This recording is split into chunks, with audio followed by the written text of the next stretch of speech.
আজকে বলবো pomfret ফ্রাইয়ের recipe.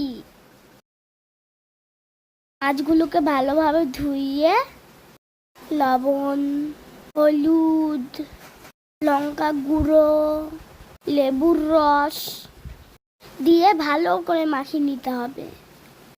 এটা হলো ফার্স্ট ম্যারিনেশন। এরপর একটা মিক্সিং বলে 3 টেবিল চামচ টক দই, 1 চামচ করে আদা, রসুন, লঙ্কা বাটা, গোলমরিচের গুঁড়ো, লঙ্কা গুঁড়ো, ধনে গুঁড়ো, জিরা গুঁড়ো আর অল্প তেল, সবকিছুকে ভালো করে মিশিয়ে নিতে হবে। এবার এই মশলাটা নিয়ে ম্যারিনেট করা মাছগুলোর সাথে ভালো করে মিশিয়ে দিতে হবে।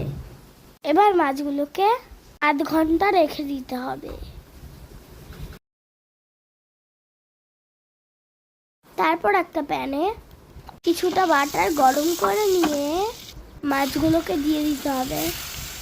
তারপর ভালো করে উল্টে পাল্টে ভেজে নিতে হবে। দুপাশটাই ভালো করে ভাজা হয়ে গেলে আমাদের মাছ রেডি। এরপর নামিয়ে নিতে হবে একটা প্লেটে। সুন্দর করে সাজিয়ে স্যালাড আর গ্রিন চাটনির সাথে গরম গরম পরিবেশন করতে হবে। কেমন লাগছে বলো? দেখে মনে হচ্ছে না সেই টেস্টি হয়েছে? আমার তো হেভি লেগেছে। Yummy yummy pomfret fry. একটু ওপর দিয়ে ধনেপাতা ছড়িয়ে দিল মা, দেখতে আরো সুন্দর লাগছে, তাই না বলো? কে কে খাবে আমাদের বাড়িতে চলে এসো। Thank you.